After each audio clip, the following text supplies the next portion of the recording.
and like you must always be aware of like the suffering that's going around you. I think Spira is like so perfectly aligned with the experience of being a Catholic person.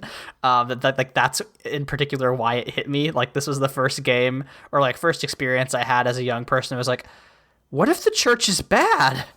What if? Yo, what if the church was, man, good thing the church isn't bad. That would be fucked up. Anyway.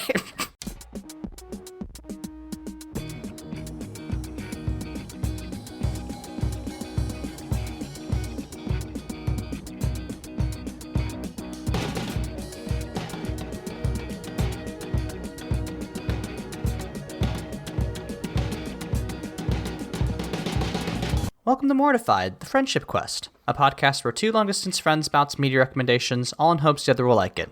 I'm Aaron. And I'm the kind of Aeon that you have to pay to do work. And this week, we tell a tale of two Spiras with Final Fantasy X and X-2. Before we retire from the popedom to become J-pop stars, remember you can help us on Mortified the Legitimacy Quest by subscribing to us on YouTube, iTunes, or Spotify, signing up for our monthly newsletter through a link in our show notes, or following us on Twitter and Tumblr at MortifiedPod. Leyla. Aaron? I need you to do something for me. Okay. Listen to my story. This might be our last chance. Mm-hmm. That was it. That was my bit. I like it a lot. It was great. 10 out of 10. Leyla, why are we talking about Final Fantasy X and X-2? Because it is perhaps the most formative piece of media for both you and I outside of Kingdom Hearts. It's bad. Like, we talked about this like a month ago. Why are you in your Final Fantasy X feelings a month ago? I don't remember. Okay, so I have been in a, my mother and I, in our native tongue, called it a depression psychique, which loosely translates to like a psychodepressive episode, basically, but it has like a comical tilt to it. And I've really been trying to, as I'm like recovering from deep burnout, reconnect with the things that I really, really loved and the things that made me want to start drawing in the first place, which in my case is anime and JRPGs. Like, that is why I picked up a pencil when I was a child. So we're currently working my way backwards. I've taken a little pause because I'm prepping for the Breath of the Wild sequel and the Elden Ring DLC and replaying those games. But I'm working my way backwards through the Final Fantasies 10 and back. So I did 10 and 10-2. Next one is 9. And when I 10-2 is the one that changed my brain chemistry when I was a child. I never got to finish it because I was bad at video games at the time. And actually, this is a fun little anecdote that'll tell you everything you ever need to know about me. But I did so much grinding in 10-2 as a kid that I hit a level cap, and I didn't understand that you could cap. Like, that didn't cross my mind. So I thought my game was broken, and I never finished it. Yeah. It's just grinding dress spheres for hours. So, yeah. So, I realized I played 10-2 with no context, which I really think opened my heart to the concept of being confused by Kingdom Hearts all the time. Yeah. I realized I'd never played 10, so I finally played 10 for the first time, and I'm different now. I cannot believe that you played Final Fantasy X for the first time in the year of our Lord 2022-2023. But aren't you glad that I did? Yeah, no, because it's like... So this is my introduction to Final Fantasy X is very strange. When I was like 11 years old, my parents got the wild idea to host like a foreign exchange student at my house, and this guy Bernie from Germany came over, and he was kind of a dick. He kind of sucked, but he did introduce me to Final Fantasy X, and like I would watch him like play it. And like I just have like a lot of memories because, you know, it's and he like maxed out the game, like got everyone's legendary weapons, like did all this shit, like 100% of it. So like, you know, I watched him play for like, you know, dozens upon dozens, probably over 100 hours. But like I remember watching him play, and like it was just, all of it was so enthralling and captivating. I was just like so entranced by this game that like even though I never actually played it, it really stuck in my head for like years until 10 years later. I was in college and I got it, on a whim. I emulated it on my PC, and I loved it so much, and I remembered how much I cared about it, that on my 21st birthday I got really drunk and I started singing the hymn of the faith, and my wife, then girlfriend, had to keep locking me in the bathroom because I was just drunkenly singing the hymn of the faith and threatening to throw up. But yeah, no, Final Fantasy X, even today, not today, but currently, as I submit books to be, potentially published to my agent, I'm just oh, I probably should have just this Final Fantasy X has more in common with the book that I just wrote than any other one piece of media, and it's just it is almost embarrassing to the degree that this game has affected me. Yeah, it's I played it a month ago, and it was one of those moments for me where I was like, oh, right, this is why I love video games so much. This is the point of making a narrative interactive. It's truly enthralling, and she was before her time.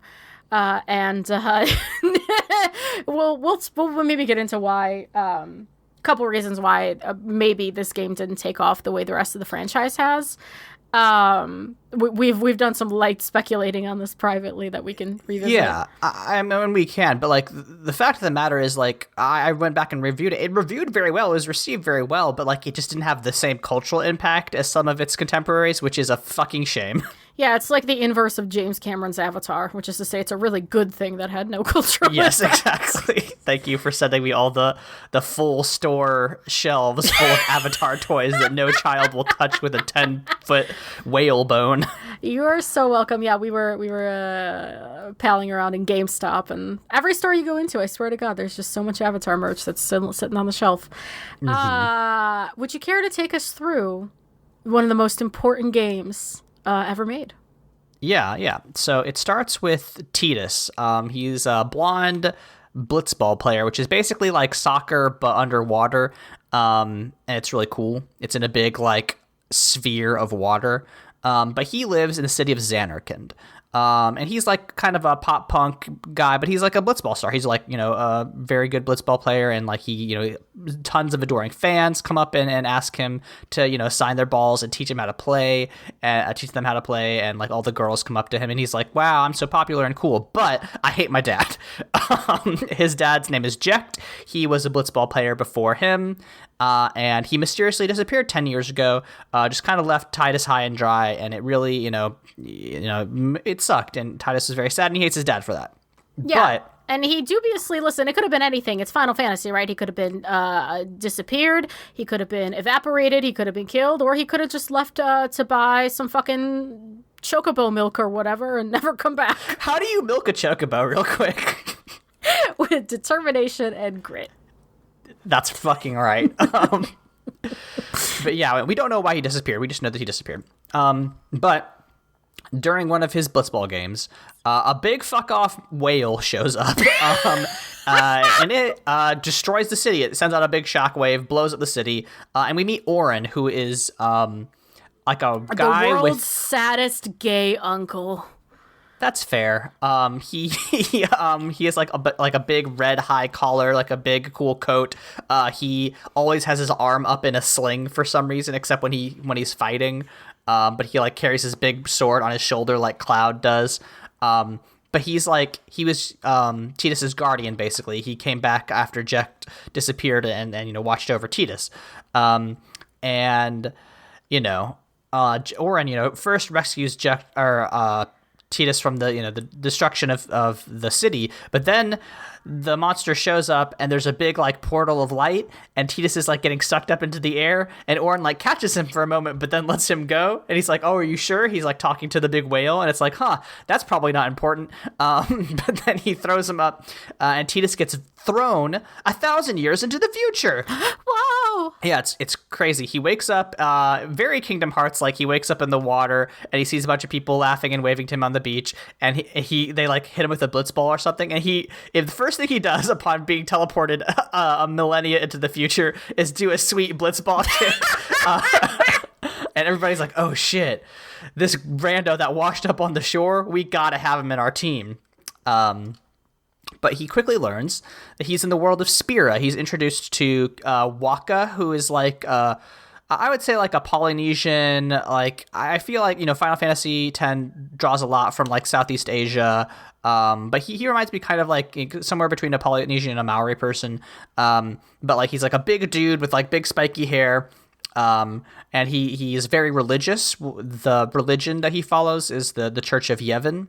And Lulu, we also meet Lulu, who is like a big titty goth GF.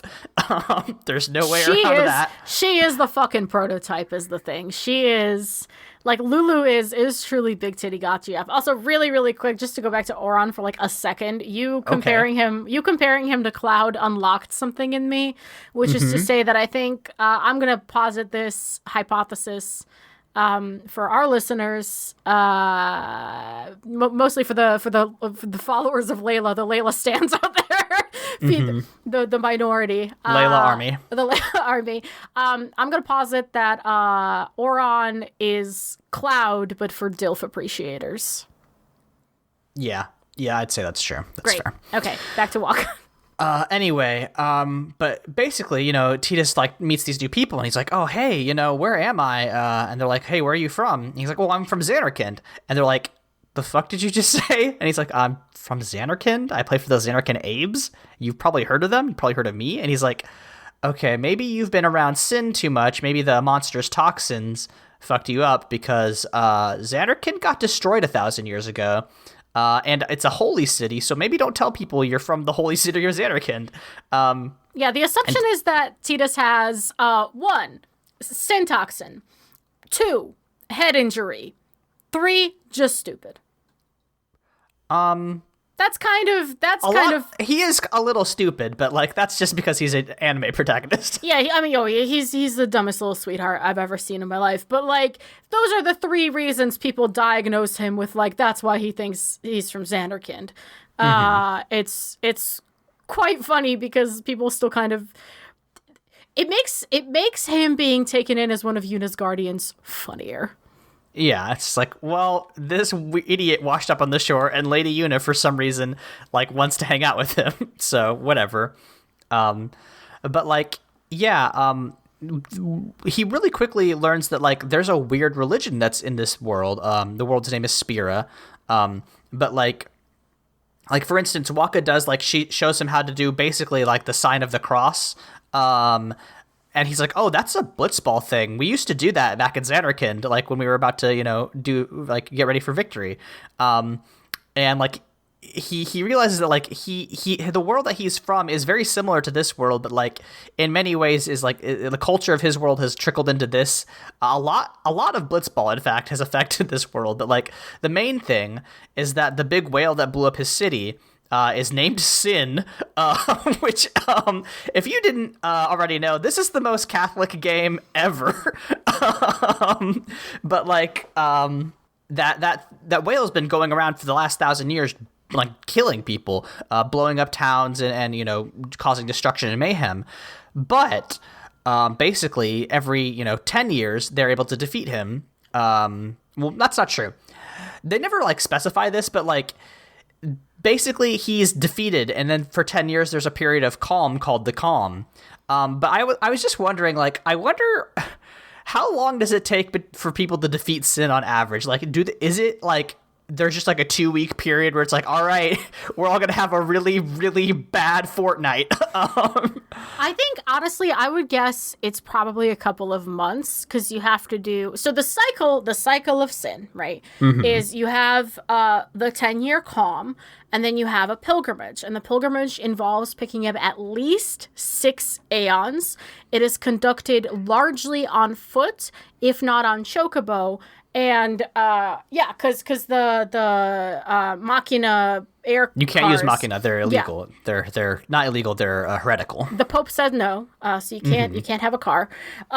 So it's either chocobo or foot or like boat, basically. And Shoe puff. You can travel in shoe puff. So I would guess, considering everything's like relatively close together, I would say probably like a 60-90 day period of utter chaos. Yeah. Which is an interesting way to think of it, because like they put so much like importance on the pilgrimage, and like there's like multiple people doing it, but like it's there's also like a pretty good chance you'll die doing it. But it's very interesting to me to think that like, the pilgrimage, like Titus just happened to show up in the middle of a couple comms. And it does make me want to think like what the world is like outside of the calm, or like inside of the calm, where it's like every two, like every couple, every decade, it's just like, well, now it's time for the bad times. But other than that, we're having a normal and good time, except for the church, who is always there and watching us. But anyway, that's speculation. The most important thing here is that he meets Yuna, who is a summoner, which means she can call upon an Aeon, which is the spirit of somebody who has sacrificed themselves to like become like a cool monster in order to defeat sin. And like basically they turn themselves into a cool monster and give themselves the ability to like be summoned by these like essentially priests. And basically he meets her, and she's like, she's a very young, I think they're both like 17, maybe Titus is 18, but like they're both teens. But she meets him, and Yuna's actually the main character of this. I don't think that's out of the question, but like Yuna meets Titus and decides that he can come along to their journey, because they're both going to the same city, because now he's going to play for Waka's blitzball team. Well, that's an interesting thing, because Yuna is the main character of the Spira plot, but I don't know if she's the main character of Final Fantasy X, because Titus is our audience surrogate. So he's our portal, he's our emotional portal. So it's really interesting to kind of like be told from Titus's point of view why Yuna is like so good and therefore worth saving, right? That's kind of the plot here. Okay, yeah, that's a good point. I just mean like, her character, her arc, her story arc is like, in the story, the one that matters, and the way that Titus is, intersects with her is basically just like, hey, I met this cool girl and I want to save her. Basically, we also learned that Yuna is the daughter of Braska, who had 10 years ago defeated Sin, and eventually like was traveling not only with Auron but with Jecht. So Jecht actually ended up in Spira just like Titus. But basically, they go and they, Titus joins the pilgrimage. He's going to help her find the final Aeon. That's the big thing. They have to gather all these Aeons, and then they get the final Aeon, which is the strongest Aeon, the strongest monster they can use to defeat Sin and bring it back the calm. But like, this is where he learns, Sin is only ever defeated for 10 years, because Spira is caught in a spiral of death. Everything in Spira is surrounded by death. There's a whole culture around death, and Blitzball is largely popular because everything else is just trying to distract from the fact that like everything is so precarious, and you can't build a city because in 10 years a big monster whale is going to show up and wreck your shit. They're constantly atoning for a war that happened 1,000 years ago, and people built weapons of mass destruction with machines, Machina they call them, and the church tells them that that's the reason that they have to atone, and that's the reason that Sin comes back and wipes them out every 10 years. So one of the first things that Titus gets to see Yuna do, one of her summoner duties, is to do something called ascending. So if you've ever seen one of the like high quality Final Fantasy X cutscenes that goes around as Yuna like standing on the water like Christ himself and doing this dance, and a bunch of like sparkly souls float up around her. So that is referred to as ascending, right? It's a dance that guides the spirits of the past onto the far plane, which is the spirit world of Spira. And if you don't send souls, the unsent can turn into fiends. So that's actually an important thing for when we talk about X2 in a little while. Well, it's also important to this. It's also important to this, yeah. But it makes X2 a little wild. So yeah, the fiends are the unsent. And you get this moment of just like immediate.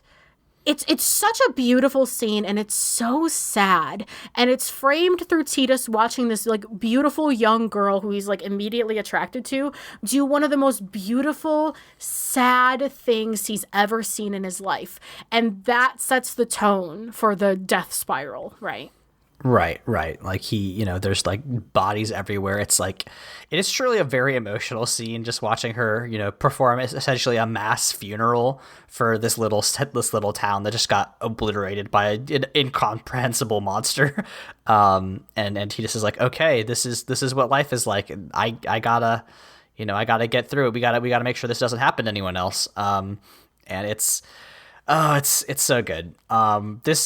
The thing is that when I say this is a Catholic game, I don't mean that like you need to have, a working knowledge of Catholicism to interpret that, which it helps. But like there is a level of like guilt, right? You are always atoning for your sins, and like you must always be aware of like the suffering that's going around you. I think Spira is like so perfectly aligned with the experience of being a Catholic person, that's in particular why it hit me. Like this was the first game or like first experience I had as a young person. It was like, what if the church is bad? What if? Yo, what if the church was, man, good thing the church isn't bad. That would be fucked up. Anyway, so after this we go to the Blitzball tournament, and we meet Seymour, who is basically a high priest of the Guado, which are like humans, but they have long arms and green veins in their heads. And Seymour shows up to do two fucking things. 1, be a complete creep. 2, serve cunt. That motherfucker shows up with a flair for the dramatic like I've never seen before. He is a dramatic motherfucker. He sucks so bad. He's a weirdo pervert. But like when he shows up and like the fiends attack the Blitzball tournament, he's like, let me call my mom real quick. And he summons the most horrible mummy Aeon in the world that shoots like dark magic out of its eye as it screams. You should, if you don't, oh god, just look this up on YouTube. Look up Seymour, summons anima, because it is horrible to watch. Like I think, I'm sure I saw this as an 11-year-old. I was like, oh my Christ, what is that? And like anima has stuck with me for years and years and years and years. I like that monster design really, really stuck with me in a way that like all of this game stuck with me in such a big way, but anima especially. But basically, they meet Seymour. He's a pervert.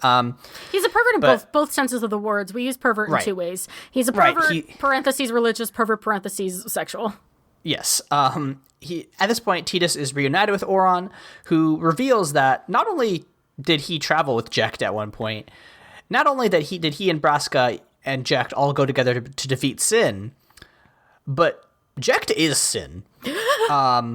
Not like, defeating your dad is like, the ultimate struggle of a young man, and you have to overcome your own stuff and become your own like person and realize that like the, shame you feel from your father not being able to live up to him, is like the ultimate sin of becoming a young man in the world. But no, he like literally is the whale. He became the whale. And like Tidus is like that. Why? No! And he doesn't take it super well, but like, it just starts getting a little bit, he's like, this is bad, man. I keep learning about this world, and the more I learn about it, the more fucked up it is. I hate that. Also, they meet Riku, who is Yuna's cousin. She is an Albed, which means she is part of the group of people who are not part of the Church of Yemen. They use Machina, and they live largely in the desert. And it is remarkable to me that the Albed are like, this game came out in 2002, which means it was developed before 9/11. And like if this game had come out like 2 years later, the Albed would be a completely different read. It'd be like, oh, like you would be like, oh, clearly this is like an allegory for the way that we are, treating Muslim people, right? And the ways that which we are terrorizing them.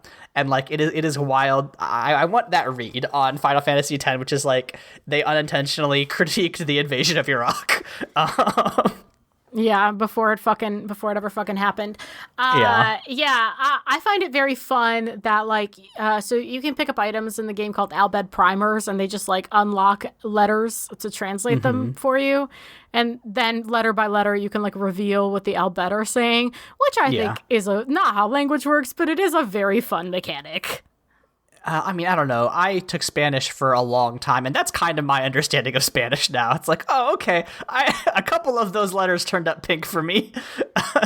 I took French, and most of the letters go off into the void to do something filled with ennui, I'm sure. You don't need most of them. I don't remember what happens. I don't know where exactly in the timeline Operation Mihen happens. It's around basically. Basically, they try to defeat Sin without using the Aeons or the final summoning. They just get a bunch of like machine weapons. The Crusaders and the Albed all work together, and they fight Sin. And it's like another like just like crushing scene where like Sin like wipes the fuck out of like a ton of people, just slaughters them, and like. It's also revealed that like one of the priests who's planning it like knows it will not work, and they go through it with it anyway because they're just like, I'm not sure what the purpose of Operation Mihen is in the story besides to be like, so there is really no way to defeat Sin other than just like doing it Summoner v Sin. Do you have any thoughts on Operation Mihen? I thought it was very sad because guess what you do after Operation Mihen goes down? You walk among all the fucking corpses. Yeah, you just have, it's like truly like a D-Day scene where there's just like bodies strewn across the beach and you're like, Jesus. It is, the way this game treats death is fucking brutal, right? Because we're so used to like killing mobs of like area enemies and we don't even really think about it. Well, because most of your area enemies are fiends, human death really fucking hits. So seeing all these corpses is just bonkers. It's bad. There's like a scene where like there's only one chocobo left in like this entire unit of chocobo knights, and they're just like, this is we make pretty bad chocobo knights with only one chocobo, and the poor chocobo is just like caw caw. It's very sad. But yeah, anyway, they go to Guadalsalam, which is the hometown of the Guado, and Seymour proposes to Yuna, which he's not a teenager. He's probably like 22 because this is a Japanese game and like everybody in Japanese media is very young, but like it's still gross. He is a grown man. But they reveal that Seymour is actually evil. Surprise, surprise! He killed his dad. And they confront Seymour. They kill him. They straight up kill the man. And in one of God's most annoying boss fights. Yeah, I know, because his like buddies like keep shielding him. Right? They have like two dudes who keep protecting him. It sucks. But like anyway, they figure out that they don't have time to send his spirit to the far plane, which means that he is able to live on as an undead person. And they, get attacked by Sin again, and they have to retreat to the place where the Albed live. And then that place immediately gets under attack because the Albed have actually been kidnapping summoners. And when they fight through the home city of the Albed, and they discover, they find out where all the summoners are. Oh yeah, they don't go there because they're attacked by Sin. They go there because they kidnapped Yuna. Okay, yes, they did kidnap Yuna. Yeah. That's what happened. Okay. So they go there to try to like rescue Yuna, and they find that the reason that the Albed have been capturing all the summoners is because when the summoner calls the final Aeon, it kills them. And they don't want that to happen to these people. Dun, dun, dun. Big reveal. That's why Braska's dead. Yeah. I wonder what this has to do with Jecht being Sin. Seems bad. But, like, there's this point where, like, in the cutscene where Titus gets this reveal, like nobody will look at him, like everybody's like kind of just ignoring him whenever he asks these questions, and then finally when it's revealed, he's just like, why didn't anybody tell me? And they're just like, well, it was too hard to say. And like the fact that like they all were going on this journey, like knowing Yuna was gonna die at the end and Titus was the only one, it's just so sad that he was like, I can't believe I said all these. Oh, he's like, oh fuck, I said all these things to her. Like I said we would come back and like we would go to this village and like we would have parties in Zanarkand and like all this like stuff, and then to reveal that like this was always a one-way trip. Titus is just like gutted. It's like, listen, I don't know that media always needs to have a twist, but like this was absolutely one of those things where like the reveal like really hit for me at the time. And even now, rewatching this analysis, which we'll put in the chat, I watched a really good analysis by YouTuber Andy's Take, 4.5 hour analysis of the game. Good shit. But like seeing all the ways in which this game foreshadows the fact that like it's gonna be really bad. Like there's a lot of reveals that happen in this scene, and like they set them all up in a really fun way, and like it really does make reviewing the experience again impactful. Yeah, and I think this is a really good spot, Aaron, for you and I to take a little pause and mount a fucking vehement defense of the laughing scene. Okay, all right. Because the context of the laughing scene is important. So, yeah, right. If you know anything about Final Fantasy X, you've probably seen the cutscene with Titus and Yuna going, ha, ha, ha, ha, ha, ha, ha, like doing a laugh that is very atonal and upsetting and clearly forced. It sucks to listen to. I don't know if I don't know if there's probably like 2 people who have gotten to this point in the podcast, and thank you for listening. If you haven't noticed already, this is a world swamped, in death. Right, everybody's dying. There is a culture of death. Like all the priests are preparing their whole lives to go on a pilgrimage to die, to become the new death monster because they are atoning for their sins.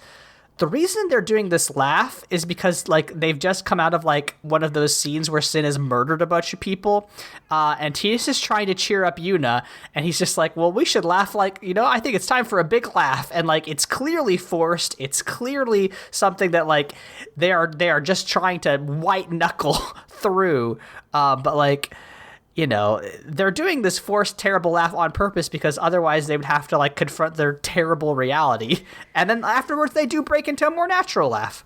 Yeah, because Yuna knows she's doing all this to die. And if she doesn't do it fast, a ton of people are going to lose their lives.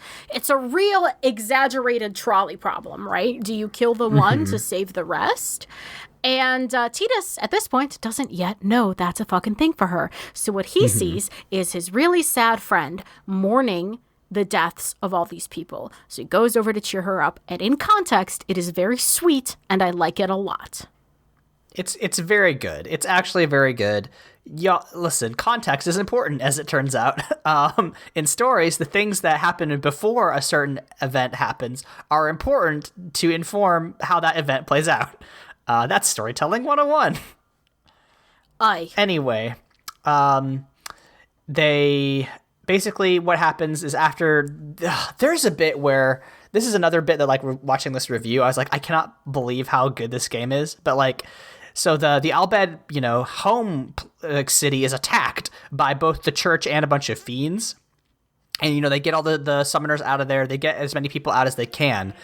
And then the Albed starts singing the Hymn of the Faith, and it's just like really quiet, and they all start like, all these like gruff blonde men start singing the Hymn of the Faith, and like they all of a sudden like Titus is like, what the fuck's going on?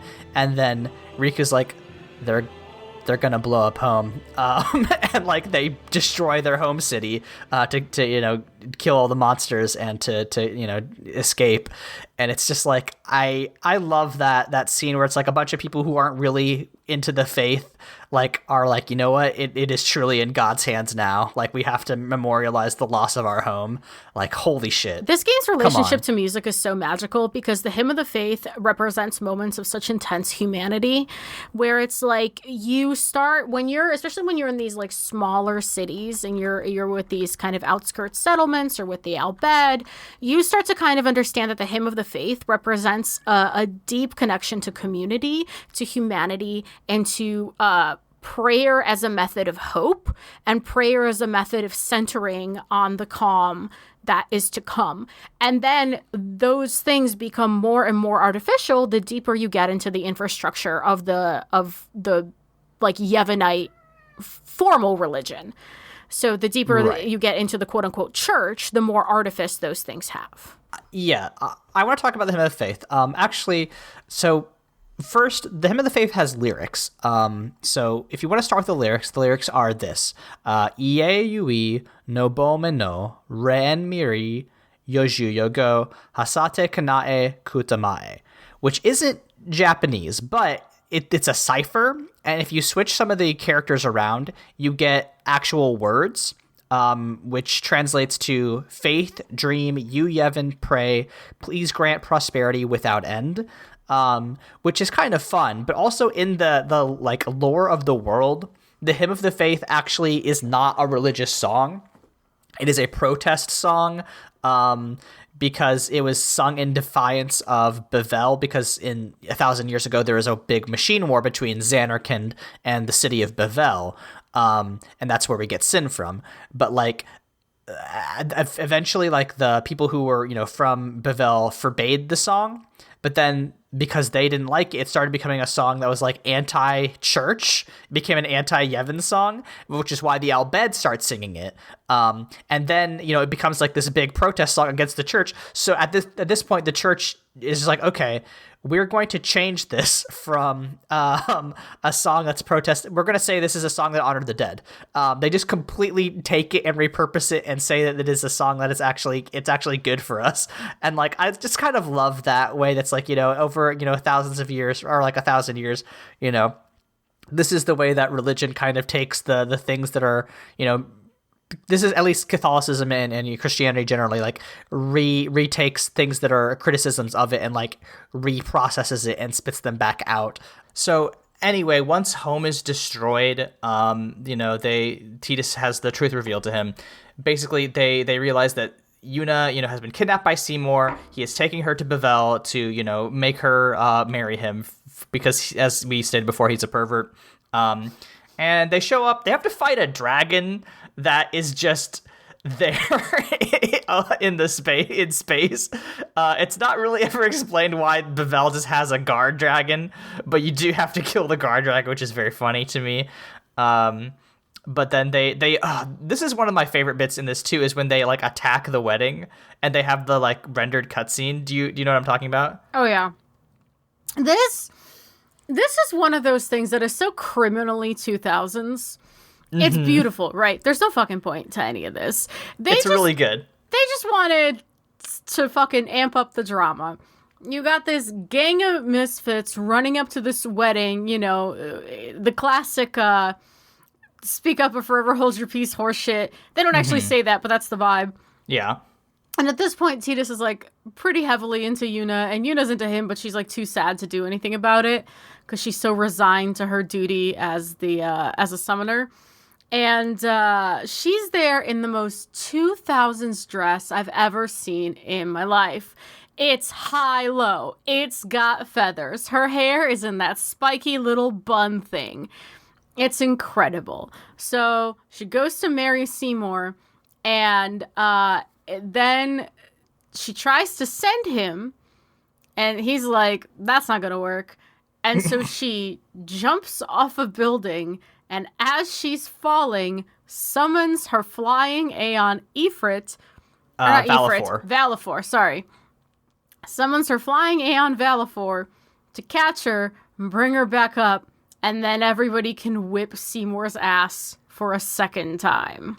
It's really good. It's just remember seeing Yuna do the falling summon is so sick because she's just like, like they like do the cutscene where they attack the thing and they are like sliding down those ropes, and Tidus does like this like side flip over from one cable to the other while they're all shooting at them is so fun. But then like when Yuna like is like, you know what, I'm not gonna let you shoot my friends, I'm gonna jump off this building, and then like you see the like glyph of the summon trigger as she is falling, and Valifor comes and scoops her out of the sky. That's so sick. This game is like extremely dramatic in all the best ways, and I love it. Yeah, but yeah, I mean, like, the first kiss between Yuna and Tidus is in this like music video pool with a bunch of glowing shit. Like, it's cool, okay? It's fun. It's so good. I think this game is the epitome of cringe but free. Right. No, like this is truly like, I wish that we had more just like really silly. Well, I guess we'll get to cringe but free here in a bit when we talk about 10-2. But yeah, I do wish we had more stuff that was like, it's not incredible. I mean, it is incredible, right? It is so into its own shit that it like, that it goes all the way. It's like, oh, I can't believe you believe your own stuff so much, but like, listen, you kind of have to, right? If you're going to go that hard on something, you might as well go whole hog, and you got to respect that. If you want that kind of melodrama, you cannot be self-conscious about it. Right. And Final Fantasy X is not self-conscious about anything. Another really fun beat that is like kind of ultimately not super important to the story, but like is a really thematically important, is they get tried because they've killed Seymour. They keep trying to kill Seymour, and they get tried and captured by the court, the Church of Yu Yevon, and like they make their case like, hey, we're trying to send Seymour back, he's an unsent, he's a fiend, like we have to send him to the far plane, it's my duty as a summoner to do that. And the Pope, Maester Micah, he's like, oh yeah, but if you did that, you'd have to send me too. And it's revealed that he's also undead, and like they're just like, well, fuck, this sucks. And like, obviously they escape the prison that they're sent in, and it's all fine ultimately. But like, I love that thematic bit where it's just like everything about the Yevonite religion is so fucked up. Like all the way from the top, it is all death. Like the people leading it are just like perpetually alive. They're all this, they call upon their followers to die for them. Like it's all trapped in that spiral. Orin lays it out in a speech later on in the game, but it's just like, I love that bit where it's like, oh yeah, the church, it's bad, and this is why. Yeah. I have things to say here, but I'm gonna put a pin in it, and then I have a very impassioned rant for the end. No, great, good. Anyway, they escape.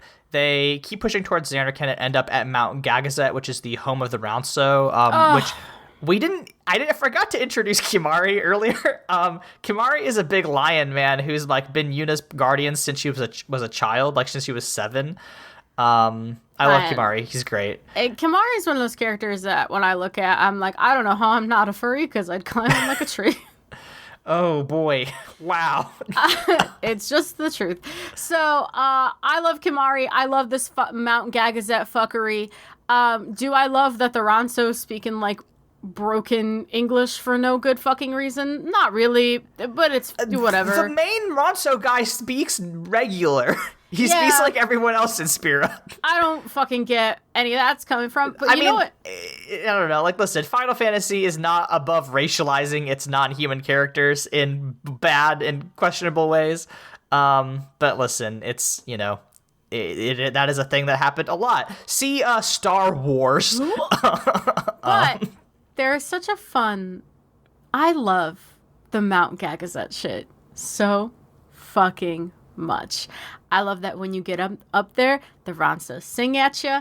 That's cool. I cried. The Ronso Hymn of the Faith is incredible. I love when you get up there, you realize that Kimahri, despite being like 7 or 8 feet tall, is actually a runt in comparison to everyone else. That's fucking cool. That's so fun. I also, on a mechanical note, really love that when you fight Kimahri's 2 childhood rivals, you can spend about a quarter of the fight just stealing attacks from them, and it actually powers up Kimahri in a really big way. Yeah, it's really fun. It's And then you go and you talk shit to all the fucking Ronso. It's incredible. I love Mount Gagazet, and the reveal of fucking when you climb it, guess who's back, bitch? Seymour. It's Seymour again. And he's killed every other Ronso but Kimari.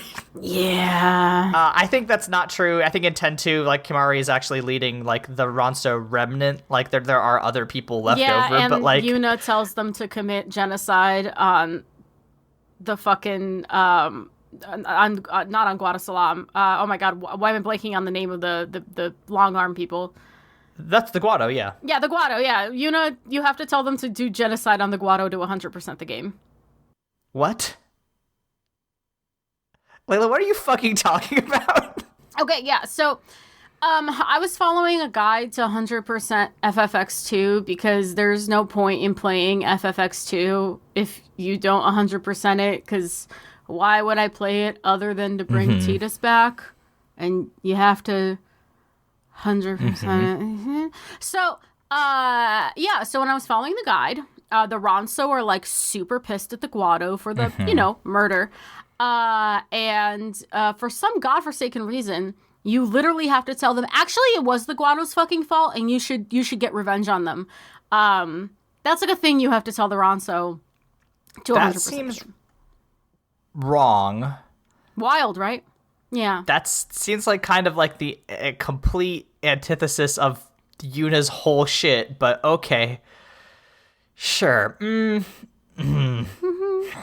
Anyway, you kill Seymour again, and you... So this is a third that motherfucker takes hits like, man, you just keep killing that dude. They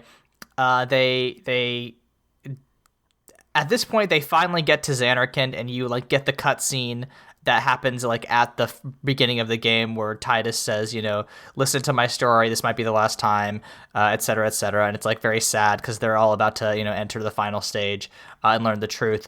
But one important thing is while they're traveling to, like, the, in the ruins of Xanarkand, they come upon a big fucked up statue. And the only way I can describe it is, like, it's just a bunch of bodies, like, just, like, piled together like a horrible flesh sculpture. And they learn that is the faith of Xanarkand. And we, I think that this has kind of been alluded to throughout the game, but basically they reveal that, like, there is a big machine war between Xanarkand and Bevelle 1,000 years ago. And, like, that, resulted in, like, this, all this destruction, this is where the prohibition on Machina comes from. But Bevelle, was about to destroy Xanarkand. And in order to, preserve Xanarkand, in the memory of everybody who, was about to die, a ton of people in Xanarkand sacrificed themselves and they turn into this sculpture. And that does create a Xanarkand, a dream Xanarkand. And that's where Tidus is from. How do you feel about this reveal, Leyla? It's wild. Like, you get hit with so much traumatic imagery all at once, and then it's like, yeah, by the way, your boy's not real, he's a dream of the faith, and we'd like to stop dreaming. Because their whole point is like, well, a bunch of fucked up shit keeps happening, so we're hoping this, like, dream instead of a real person can break the cycle, break the spiral, if you will. A spiral of death and Spira. And it's sad. And Tidus does not tell it. Yeah, so I don't know how to feel about this as a narrative move. I think the main things it does, like, it's been set up, right? They keep hinting to the fact that there's something wrong with Tidus, to the fact, like, they keep, like, making references to, things being like a dream and waking up.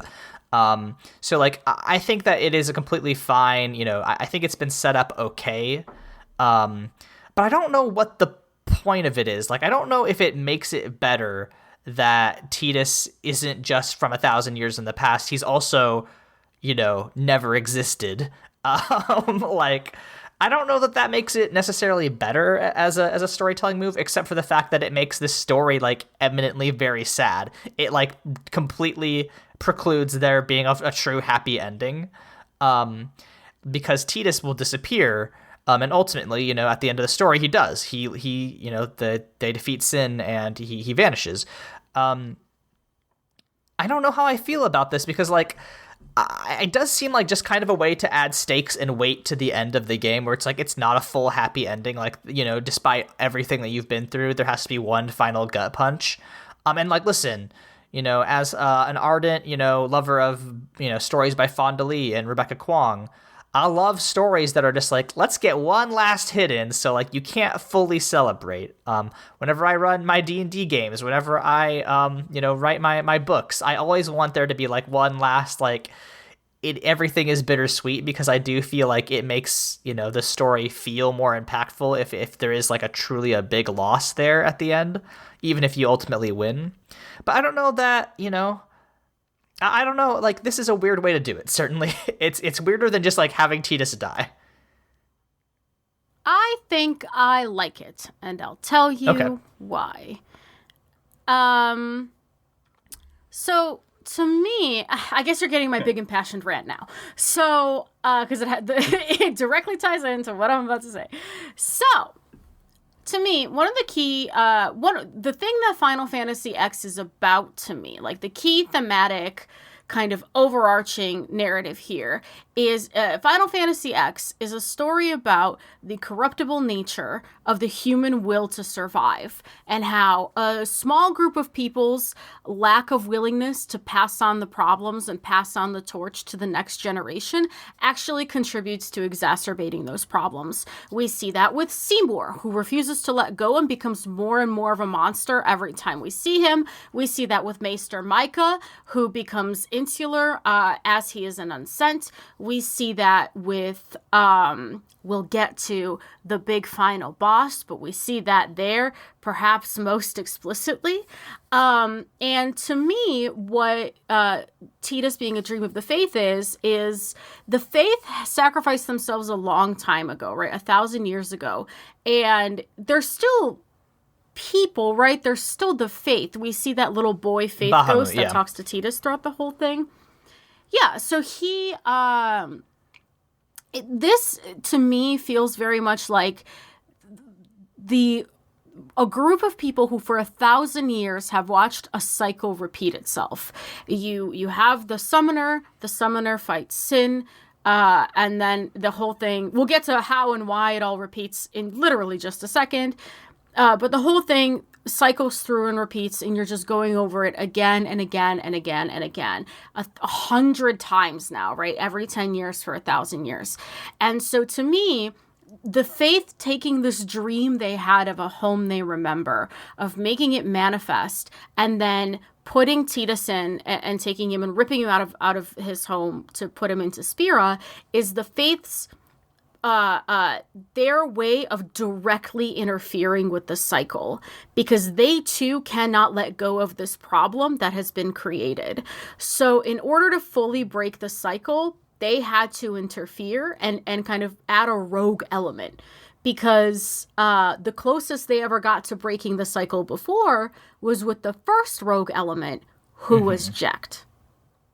So they found a strat and they're fucking running with it. And the other layer to this is that the kind of these ancient elements that are spiraling and spiraling around in this endless cycle, they have no consideration for the like human impact of all of this, right? So they don't particularly care that Tidus has feelings, or for all intents and purposes as a person, they care about breaking the cycle. Same with Maester Micah, same with anyone who, you know, came up with this whole stupid summoner shit, because the people who are getting the most hurt are the people who are living outside Bevelle, are the people living in settlements, and the people who have to train and care for and protect these summoners and then let them die at the end. And so it is, I think to me, it is a continuation of this theme of, again, the corruptible nature of the human will to survive, and this like disregard for the individual lives of others. In this greater religious context. So I like it. I think that's a very good read. I think you're 100% correct. And yeah, I think that's a great way to justify it. Yeah. Thank you for that. You're Anyway, welcome. we meet Unileska. And she's so Yeah, naked. I remember seeing this as an 11-year-old and being like, I don't know that I can watch this. She is wearing, like, it's not even lingerie, right? It's like dental floss. It's like truly like the horniest outfit in the entire world. Unileska comes out with her pussy to the wind, and I respect Yeah, that. honestly, it would be less disconcerting if she was just like fully nude. But anyway, There is a certain amount of clothing that is hornier than nudity. right, and this is it. This There's is like it. a 100. threshold. This is the Yeah. threshold. You cannot go farther than this. Unileska. So Unileska is the daughter of Yu Yevon, right? So I think so. Unileska, right? The big thing, the reason that everybody comes to Xanarkand, right, is because allegedly this is where the faith of the final Aeon is. But when they get there, they find that the faith is empty. It's just a rock. And they're like, hey, what the fuck's going on? And they talk to Unileska, who is like, I don't know if is she an unsent? Is she a faith in her own right? I'm not sure what she is. Is she a ghost? I'm not really sure what her whole deal is. She's Unileska. But she's Unileska. She's Unileska. Her pussy's out. She's out here to fucking ruin bitches' days. I respect it.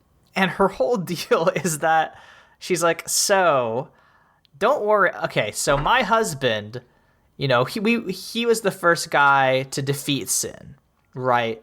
And what my job is to keep turning people, like I did for him. I'm not sure exactly what their whole weird relationship was, but basically, she's like, okay, hey, summoner, pick one of your companions, and I'll turn them into a faith, and they'll be the final Aeon, and then they'll kill you after you defeat sin, and then they'll become sin. And so that's why Tidus's dad is sin Right. now. And everybody's like, wow, I truly cannot believe the situation's got worse. Not only is Yuna gonna have to die, but one of us is also gonna have to die, and then we're gonna have to kill her. And everyone is understandably very upset except for Oren, who's done this before. And they actually show Oren's reaction at the time because, like, it's full of fireflies, which are, like, basically memory ghosts. And they watch, Oren, coming back and being like, trying to kill Unileska. And Unileska actually ends up killing him. It's at this point that it's revealed that Oren's been dead the whole time, too. Oops. Nobody in spirit is a real person. Well, okay. In the flashback, she wrecks his shit. The I guess reveals that's at the end. And it is... we'll talk about the end. The ending of FF10 is hard to get through. It's so distressing. So Oron... Okay, we need to talk about the world's saddest gay uncle for a minute. We haven't talked about Jekt and is Oren and Yuna's dad, whose name is Braska, but they have like a weird love triangle going on. It is not even a love triangle. It is one man trying to wrangle the two pettiest queers you would ever find.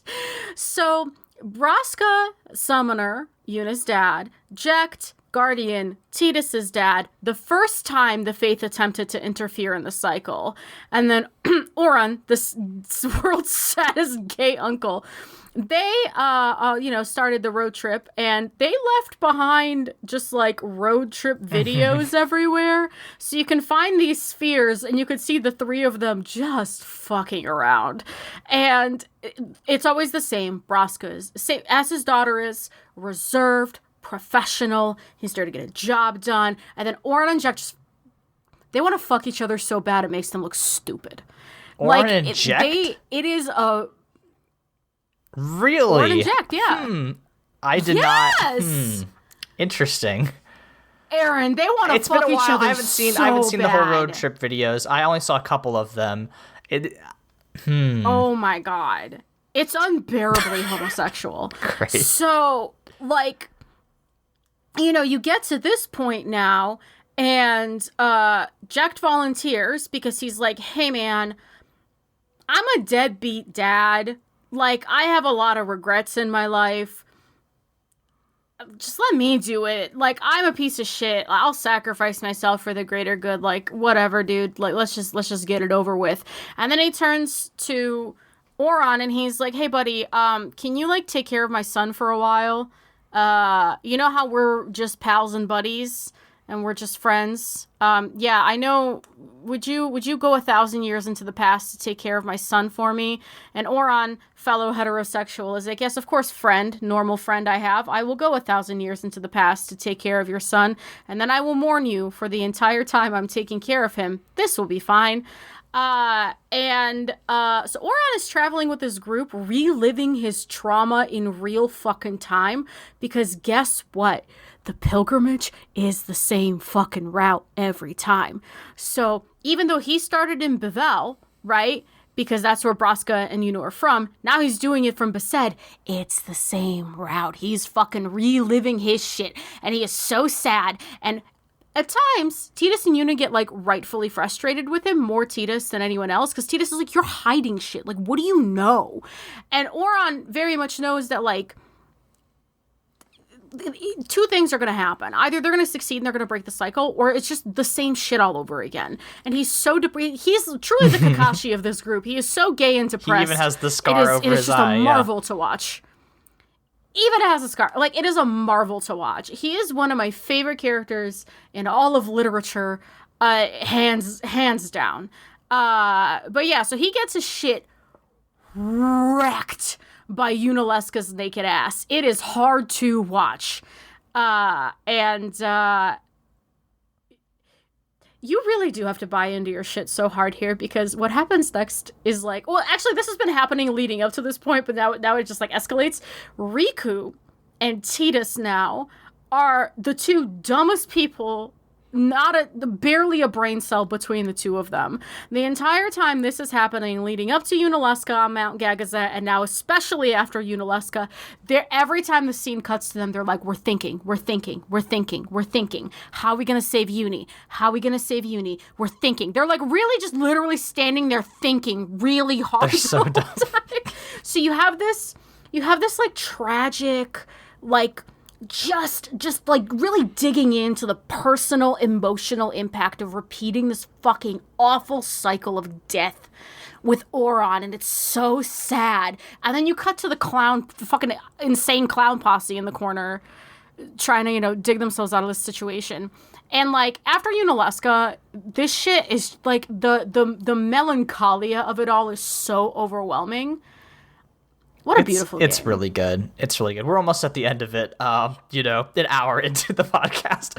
But like, hard to tell because we recorded it. Listen, this has been a rough one. The Church of Yu Yevon doesn't want this episode to get out, but we are going to fight the power. Big Yevon is trying to stop us. They don't like the answer that Yunalesca gives them, so they do kill her. Which is a problem because she's the only one who knows how to turn people into the final Aeon, which means now no one can stop Sin. Well, no one can, make the final Aeon to kill Sin, which like seems bad. Even if the system wasn't good, it was a way to stop Sin, which is it causes some problems. It means that they have to do really, really good this last time they fight Sin, because otherwise, oopsies, just perma-Sin. And they're like, all right, we have to figure out something. We got to learn something about what's going on, because this is clearly bad. We're going to go find Maester Micah. We're going to beat him up, and he's going to tell us all the dark lore that the church doesn't want you to know. And they do that, and Micah's like, wait, you did what? You killed who? I gotta go. He dips, but he just nope, I'm gonna send myself. Bye. He goes to heaven. But like before he does that, he says some cryptic shit about Yu Yevon, who is, ostensibly the deity of the Yevon religion, but we haven't really heard that much about him. I'm sure there has been stuff if you actually replay the game, but like, it's yeah, quite like it's just minimal. kind of like, what Yevon is mostly used to refer to the church and not the person itself. But basically they, for various reasons, they discover that Yevon was a summoner also. And he was in part of this big Machina war going on. He was like, okay, I'm from Zanarkand. Bavel is going to wreck our shit with a huge, like, turbo weapon. I've got to figure out how to stop that. I'm going to summon a really cool monster. And he creates Sin. He wears Sin-like armor. And, I mean, this is how the war ends, right? Sin, I think Sin ends up killing the big monster or the big robot. I don't remember. We'll talk about that in 10 too. But basically, Sin becomes so powerful that, like, not only does it, is it this, like, super strong summon, but also it like, wipes Yevon's brain like a bad, like, line of code, and Yevon is stuck. He is constantly doing the last thing he remembers, which is summoning Sin. So that's the reason that Sin can never be permanently defeated, is because they only ever defeat the monster Sin, and they don't defeat the little shitty robot program inside him, which is, of course, the ghost of a 1,000-year-old priest. And the only way to defeat Sin permanently is by getting inside, like literally inside the body of Sin, and killing the person who made him, killing the god of the Yevonite religion. Which, like, listen, this is that good. We love to kill God. We'll talk about how, people are a lot of Japanese developers don't like the term JRPG anymore, or like never really like the term JRPG. But, like, when I think of RPGs that are made by Japanese developers, I think of, big parties and killing God. And, like, this is 100% the first time I was like, oh, you can kill God? And me as a Catholic whose whole religion is based around killing God. Oh, that's so cool, I guess. But yeah. And they do that. The sequencing of this end is so fucking good, though. Because, like, you start out fighting big fuck-off whale in the sky. They blow his arms off with like, the airship and a bunch of laser weapons. They blow his arms off with the airship and a bunch of laser weapons, and you fight him on the fucking top of the airship. Chef kiss. Then you get inside the motherfucker, and you have to grind through this, like... Okay, that didn't feel that good to navigate, so this was kind of my least favorite part of the whole experience. But you, like, grind through this kind of, like, fog maze where an encounter happens every 2 fucking seconds. And then, you get into, like, this weird kind of inner city that he's got going on. You do a couple puzzles, and you grind through, and you're all sweaty and beat up, and you have all these cool weapons, and you're like, ah! And you go, and you get into this fucking lift, and you do this icicle puzzle, and then the ending sequence is just, like, gut punch after gut punch after gut punch, because you spend the whole fucking game hearing about how much Tidus hates Jack, and he hates his dad, and boo dad, you never did anything right by me, and then you walk on that fucking platform. And it's Seymour, firstly. Oh, we forgot about Seymour! One more. He's Seymour. there for some reason. He's like, I will become the new Sin and destroy Spirit. You kill him. He gets owned. And he's a big fuck-off fucking stained glass window. At this point in the game, you kick his ass so bad, it's not even funny. He is like a big, giant, beautiful stained glass window that is more of a puzzle than an actual fight. And, like, again, it is that corruptible will to survive, right? Like, he's really just fucking clinging. He's like, no, it's going to be me. And he becomes more of a monster every time. Mwah! So... you get up to the final, you fight him, you do the city, you go through, and what do you see when you get into, like, the core of Sin but a fucked up floating blitzball stadium, and who's standing there? It's fucking Jacked. And you know what their plan has been the whole time to subdue Sin? They realized that for some reason, Sin reacts soothingly to the hymn of the faith. So their plan is to get everyone in spirit to sing the hymn so that they have enough time to calm Sin and actually do what they need to do. And so while you have Tidus seeing his dad for the first time in 10 years, Jecht is so fucking sad about it the whole time. And you have him talking about how he can barely hear the hymn anymore, where the hymn the whole time has been standing in for people's connection to the core of humanity and their own fucking like interconnectedness. It's Josie. It's so good. It is such a beautiful thematic ending. And you fight the motherfucker twice, which, by the way, you can break his fucking turbo attack by having Tidus talk to him. You ever beat a video game by having a conversation with your dad? Yeah, I did recently. It was good. Like, this is the perfect, like, you know, father fights the son who, you know, overcoming your god dad, like, perfect, like, the most dramatic, the most over the top shit. It's great. He does become the final Aeon, which is like a big burning, like, nightmare machine. There's a sick metal soundtrack playing in the background the whole time you're doing it. It is the most amped shit in the world. Like, it feels so good to do. And then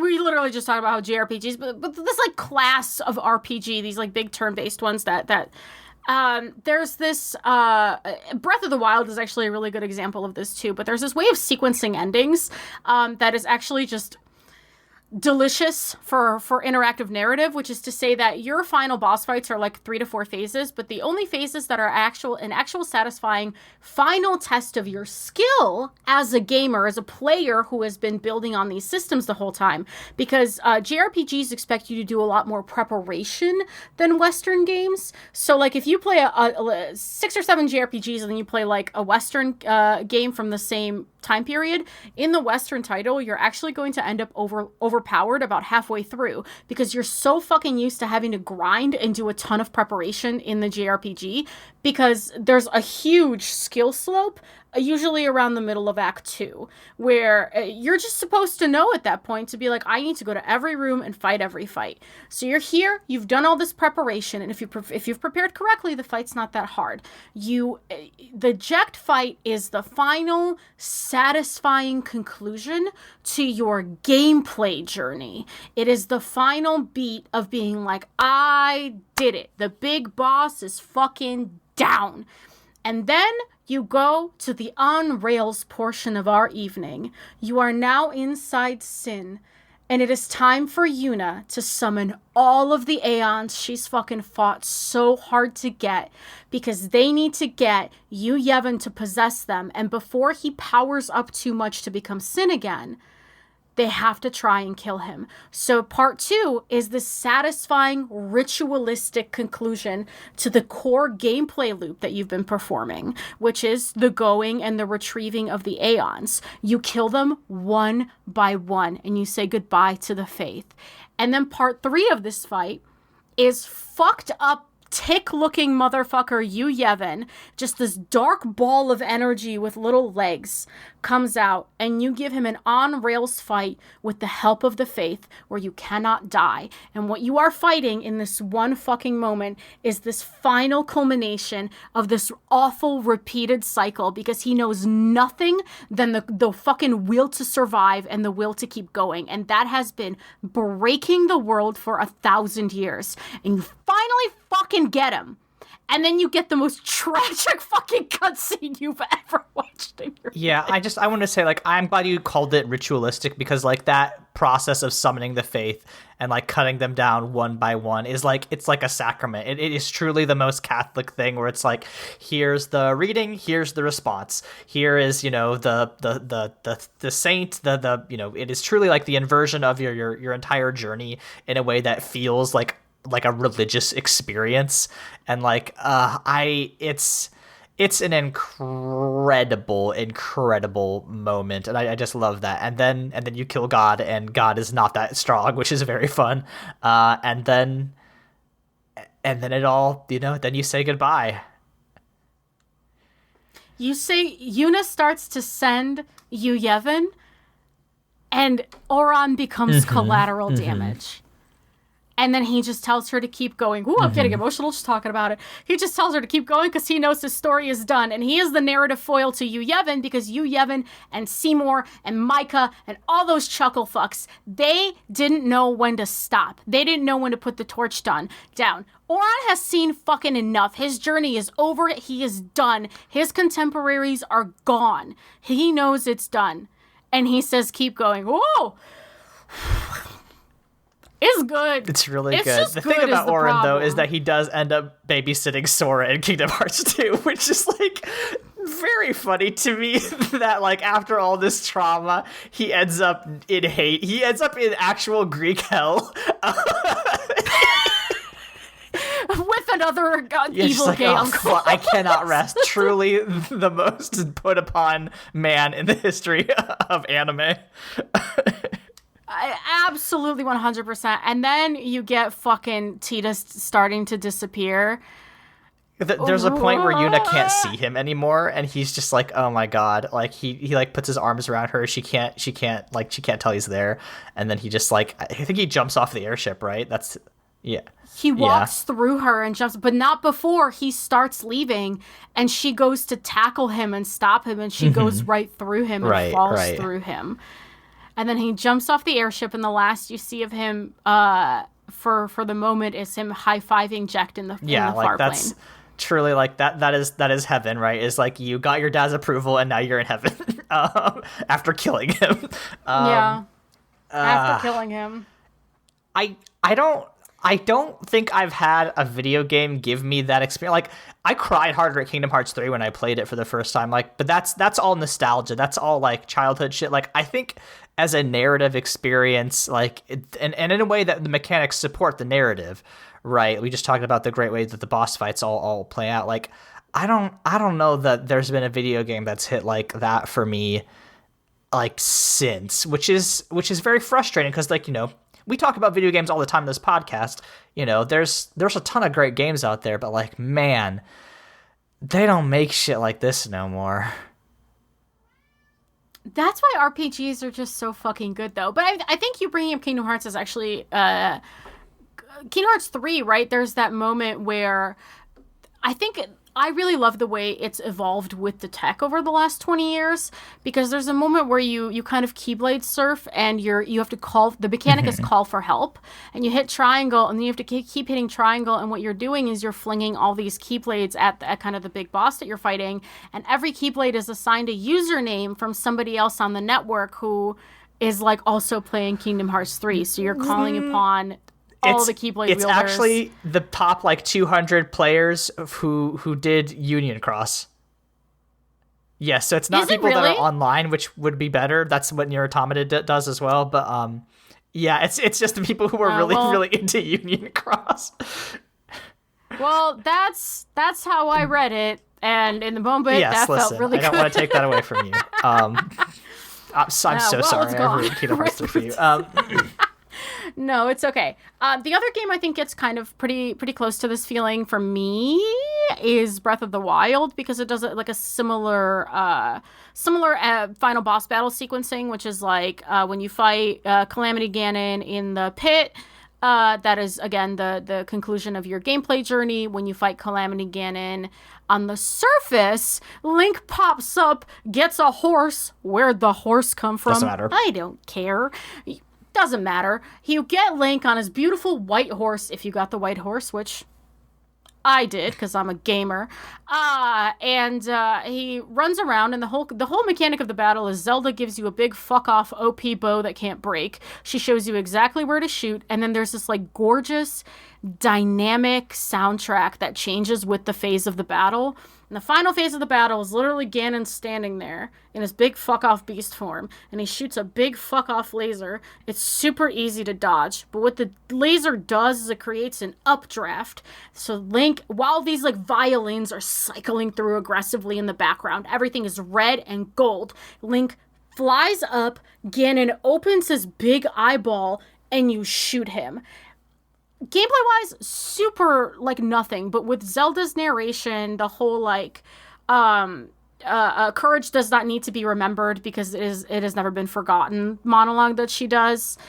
That on top of the horse and the wind and the sun and the color, like it is this culmination after you've spent the whole game running around and you see Hyrule Castle almost everywhere you go, because that's how it's laid out at the lowest point of the landscape with everything higher surrounding it. So you're always pointed towards the castle.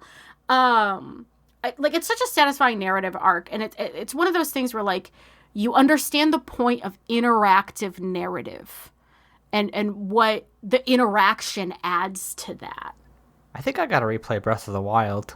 I think you do, because it's real fucking good. I guess I played Breath of the Wild when I was a hospital nurse. So like I was very depressed. So maybe that's why it didn't hit for me like it hit for everybody else. You should replay it, and don't bother doing all the shrines. I did the prizes. Yeah, listen, the Master Sword is great and all, but it's fine. No, the Master Sword is a key part of the narrative. The prize for all the shrines is Link's green outfit. Okay, well that's dumb. Yeah. Anyway, speaking of questionable ways to end a story, do you want to talk about Final Fantasy X too? Yeah, so it's a Final Fantasy X themed arcade. Yeah, notably this game was, Square was under financial, hardships. This is actually the last game that Square Soft does, right? Before they become Square Enix. And they, they're having some financial hardships. So like they reduced the staff of this game to a third, but it's all people who worked on 10, like the original 10. They're able to get it done in 2 years. And they reuse assets like a motherfucker. Basically, which like FromSoft does that too. That's yeah, like just listen, I'm not begrudging them that. Although there is like a bit where Yuna or Lulu is supposed to be 9 months pregnant and she just looks the same because it's the same character model. It's like, listen, it's fine. It's truly fine. Do you know what their in-game No, reward please tell me. for that? It's just her corset's so tight, it's pushing the baby fucking into her. Really upsetting to me. You shouldn't probably wear a corset when you're pregnant, folks. It'll cut off your blood supply. Anyway, what's the story of 10-2? Because like, listen, it opens great, and that's kind of all I got from it. I played like the first maybe 3 hours of it, and then I got kind of bored. But like, walk us through the story, because I think I have some complicated feelings about this. Yuna gets a mysterious orb or sphere from Riku that has a guy that looks and sounds like Tidus on it, but it's not. And he's with some other heifer, and she wants to fucking find out what that's about. So she sets off on a quest. She puts on some shorts with a 2-inch inseam about it. And her and Riku and my bisexual awakening pain. They travel around Spira to kind of pick up hints on what this sphere is about. But, along the way, there's 2 new factions. One of them is the Youth League. They're the secular ones. Then there's New Yevon. They're New Yevon. And they're mad at each other. And you have to pick a side. And the side you pick is pretty obvious. You should probably go with the Youth League, because you just had a pretty bad rap with fucking New Yevon. And then, there's a big fuck-off basement underneath Bavel. And there's a big evil machina under there. And you gotta go get it. Otherwise, it's gonna blow up the world like 1,000 years ago. For some reason, Yuna sings and dances now. And you kind of uncover this parallel tragic love story that happened between the guy who looks like Tidus and the other brunette he's in love with. That's sad. 1,000 years changed my fucking, or 1,000 words changed my brain chemically when Yuna sang it on the big fuck off machina for some reason.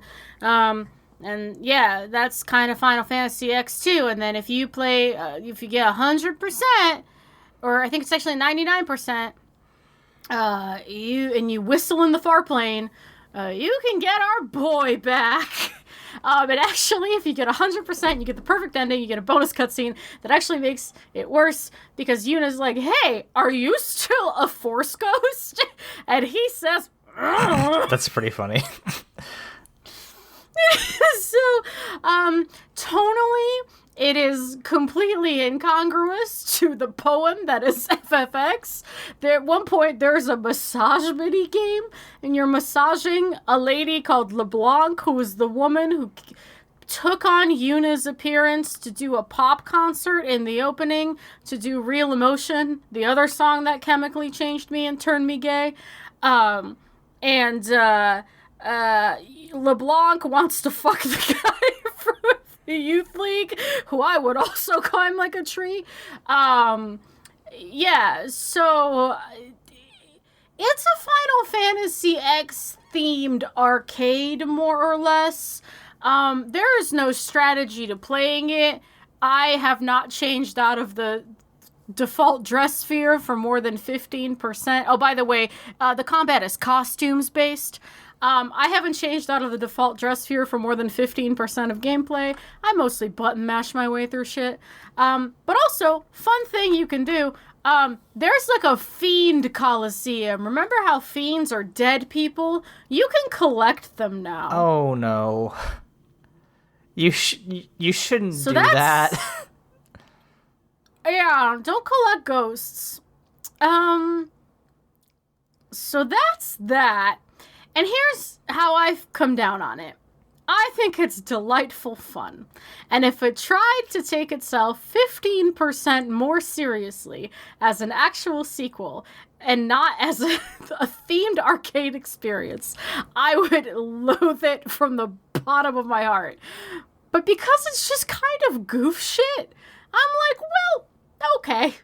It gave me Real Emotion. What more can you ask for? So I watched an analysis of 10-2 by YouTuber Bob the Pet Ferret, who actually has an interesting take, which is like, one, there's like additional material that's in between 10 and 10-2, and there's also a sequel that's like talks about what Yuna and Titus's relationship is after 10-2, which I am not going to consume because it seems bad.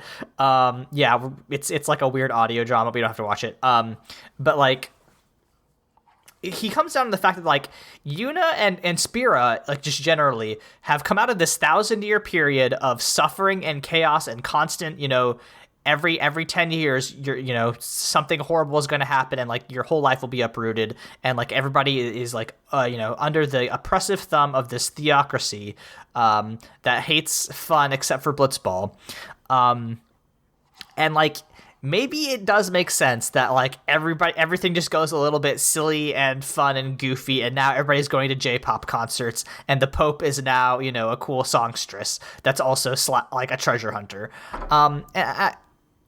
Well, the songstress thing, well, yeah, I guess she is in canon, huh? It's not just LeBlanc. Keep going. And like I kind of liked that read on it because it's truly just like, what the world would be like if all of the biggest bad thing went away and now everybody could just like have a sick party. And I think that's a very generous read.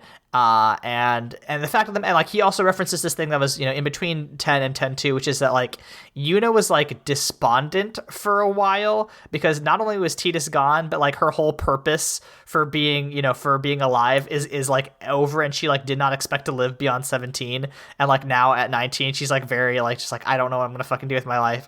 And I kind of like that read, like, which is like this is Yuna trying to discover who she actually is and like becoming a person, and like just like having some fun like 19-year-olds like should be able to do.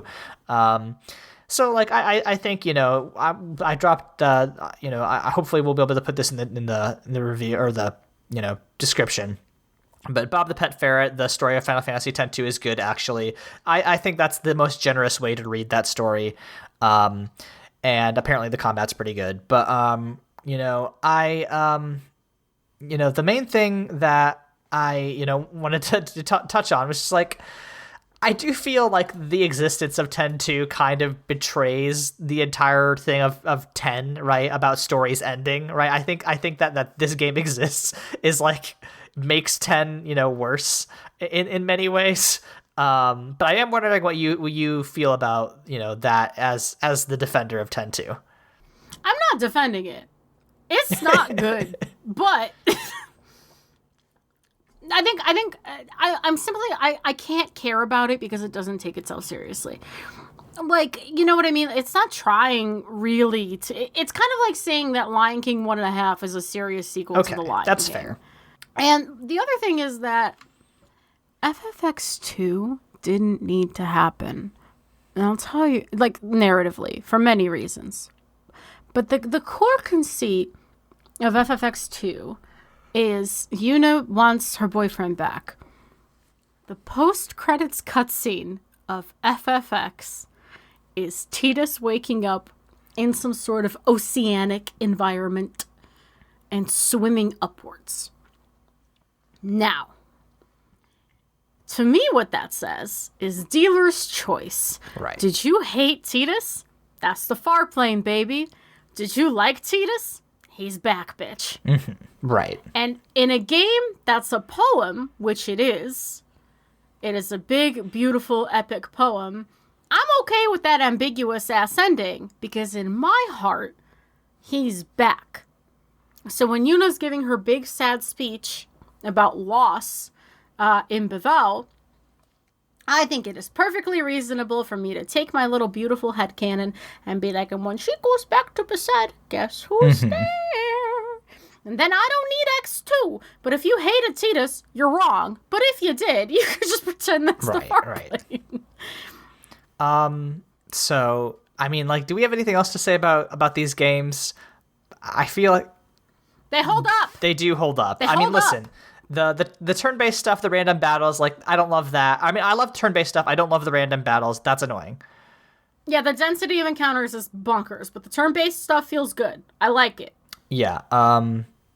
The way that you get Lulu's ultimate weapon is by dodging 200 consecutive lightning strikes, which is also bad. Don't put that in your games. That's too much to ask for. But anyway, the main thing I kind of want to talk about as we're writing down this podcast is like the effect that these games had on us, like as young people, is like profound and is like still changing the way that we create, our own media and form our own opinions and navigate the world. And like, I want, if I can make something that finds its way into the hands of a young person and has this kind of impact on them that 10 did on me, like that's kind of like the whole point of being a creator, right? Is to like give something to a young person and then they cannot stop thinking about it for the rest of their life. Like that's kind of, for me as somebody who wants to be a writer and, game designer, like that's it. Like that's the shit, which is like a young person looked at my work and it became their whole world for a bit. And like, how do you do that, Leyla? How do you create something that has such a big impact on someone that they never stop thinking about it? You buy into your own shit. That's it. You approach your shit unself-consciously. You buy into your own gambit. And you care so hard that the person on the other end can't help but care. That's it. That's what you do. I don't think it's... Because, listen, I have shit stick with me that is technically not very good. And that's okay. Hellsing imprinted on me in a bonkers way. Just today, I bought the fucking hardcover manga collection. Is Hellsing technically good? Sorry, Mr. Hirano, but it could use some rewrites, I think, in places. Listen, I have a Naruto tattoo. You too, I was there. But, like, we both really love Naruto, and, like, that's a mess. Mm-hmm. The thing, it doesn't have to be perfect. It just has to be there, and you have to care. Right. I don't know when our talk about, like, buying into your own fantasy, I think it might have been in the Pinocchio conversation where we talk. I think we talk about it constantly. Yeah, but like specifically, I was thinking about Austin Walker's criticism of Forspoken, and undercutting your own fantasy. But I think that's something that I'm gonna have to think really hard about going forward as I try to make things. Is just like being a wholly unself-conscious and like really just never trying to undercut my own shit, no matter how cringe it might be. because then maybe somebody will see the same thing I do and believe in it as hard as I do, and that's the whole ball game. That's the whole ball game. Leyla, when we are not trying really, really hard to believe in our own shit, where can we be found on the internet? You can find me at LEYLSES on Twitter and Tumblr, where I am believing so hard in my own webcomic. We'll see when I have time to work on it. Work is quite busy for me right now. It is, I think about it constantly, and it is coming. But right now you can join me for my replay of Elden Ring. Speaking of very good games, Aaron, what about you? Find me on Twitter. Fucking Twitter lost the ability to post links and pictures today for 30 minutes, so, like, who the fuck knows, but I'm at AaronSXL on Twitter, Monster Factory Fanfic on Tumblr, but my main website is aavoit.com, where I talk about tabletop RPGs, health policy, and writing. I also do another podcast that's at The Bible Boys with my friends who are ex-evangelicals, and they're also siblings, Michael and Josh. We are nearing our 100th episode, where we will rewatch God's Not Dead and have our 100 episode retrospective on that. So check that out when that comes along. Our theme song is Obsolete by Keshko from the album Filmmakers Reference Kit Volume 2. You can find more of their music at keshko.bandcamp.com. Leyla, I think there's only really one way we can close out this episode. Ha ha ha ha ha ha ha